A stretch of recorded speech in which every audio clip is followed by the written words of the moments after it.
Hello guys, welcome to our channel. இன்னைக்கு நம்ம சேனல்ல டாபா ஸ்டைல்ல எக் கிரேவி எப்படி செய்யலாம்னு பார்க்கலாம். இதுக்கு நான் 3 மீடியம் சைஸ் பெரிய வெங்காயத்தை கட் பண்ணி எடுத்துர்க்கேங்க.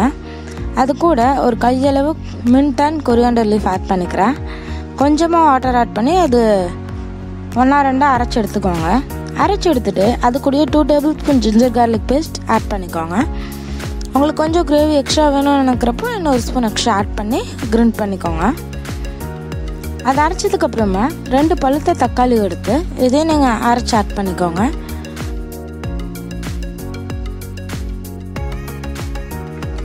ஒரு பேன் எடுத்துக்கோங்க. பேன் ஹீட் ஆனதுக்கப்புறமா ஆயில் ஆட் பண்ணிவிட்டு ஆயில் ஹீட் ஆனதுக்கப்புறமா நம்ம அரைச்சி வச்சுருக்கோங்க அந்த ஆனியன் பேஸ்ட்டு அதை ஆட் பண்ணிக்கலாம். ஆட் பண்ணி அதை நல்லா மிக்ஸ் பண்ணி விட்டுட்டு நம்ம டொமேட்டோவை கிரைண்ட் பண்ணி எடுத்துருக்கோம்ல அதுவும் ஆட் பண்ணிக்கோங்க. ரெண்டையும் ஆட் பண்ணி நல்லா மிக்ஸ் பண்ணி விட்டுருங்க. மிக்ஸ் பண்ணி விட்டதுக்கப்புறமா இது பச்சை வாசம் போகிற வரைக்கும் ஒரு 2 மினிட்ஸ் ஃபுல் ஃப்ளேமில் வச்சு நல்லா கலக்கி விட்டுருங்க.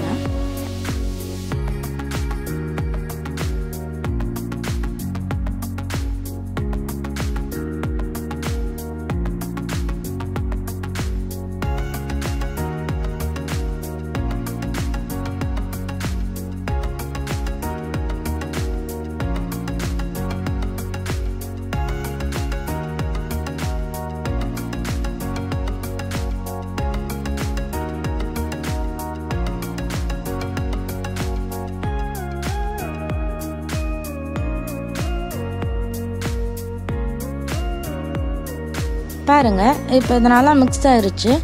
இந்த ஸ்டேஜில் நம்ம மசாலாலாம் ஆட் பண்ணிக்கலாங்க. 3/4 spoon red chilli powder, 3/4 spoon garam masala, அது போக 3/4 spoon coriander powder and 1/2 spoon மஞ்சள் தூள் ஆட் பண்ணிக்கலாங்க. ஆட் பண்ணிவிட்டு இந்த ஃபுட்க்கு ஏற்ற சால்ட்டையும் ஆட் பண்ணி இதை நல்லா மிக்ஸ் பண்ணி விட்டுருங்க.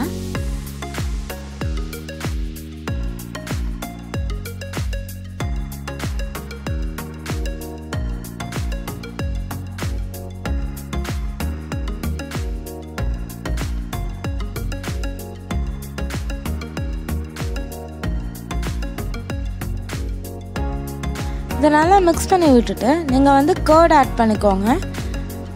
கொஞ்சம் நிறையா ஆட் பண்ணிக்கோங்க. உங்களுக்கு கர்ட் ஃப்ளேவர் பிடிக்காதுன்னா அதுக்கு பதிலாக கொஞ்சமாக லெமன் ஆட் பண்ணிக்கோங்க. ஆட் பண்ணிவிட்டு அதை நல்லா மிக்ஸ் பண்ணி விட்டுட்டு அந்த மிக்ஸி ஜார் இருக்குல்லங்க அதில் வாட்டரை வாஷ் பண்ணி ஆட் பண்ணிடுங்க. ஆட் பண்ணிவிட்டு அதை நல்லா மிக்ஸ் பண்ணி விட்டுட்டு ஃபுல் ஃப்ளேமில் வச்சு அதை நல்லா கொதிக்கட்டும். ஒரு 5 மினிட்ஸ் இது கொதிச்சதுக்கப்புறமா 4 எக்கு 1 by 1 நான் இதில் ஆட் பண்ணிக்கிறேங்க. ஆட் பண்ணிவிட்டு இதை மூடி வச்சு ஒரு 10 மினிட்ஸ் ஓகேங்களா. லோ ஃப்ளேம்லேயே வைங்க. ஃபுல் ஃப்ளேம்லேயே வச்சிங்கன்னா முட்டை உடஞ்சிரும். ஸோ லோ ஃப்ளேமில் வச்சு ஒரு 10 மினிட்ஸ் பாருங்கள். இப்போ 5 மினிட்ஸ்லேயே ஓரளவுக்கு வெந்துருச்சு. இதை லைட்டாக ஒரு மிக்சிங் பண்ணிவிட்டு மறுபடியும் ஒரு 5 மினிட்ஸ் க்ளோஸ் பண்ணி வச்சுருங்க.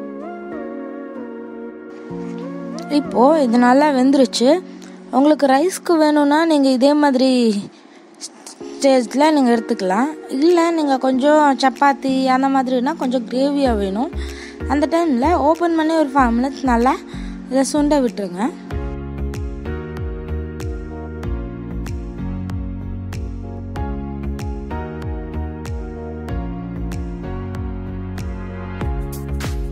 நம்மளோட டேஸ்டியான dhaba style egg gravy ready. Thanks for வாட்சிங். நம்ம சேனலை லைக் பண்ணுங்கள், ஷேர் பண்ணுங்கள். இது வரைக்கும் சப்ஸ்கிரைப் பண்ணாதவங்க எல்லோரும் சப்ஸ்கிரைப் பண்ணிக்கோங்க.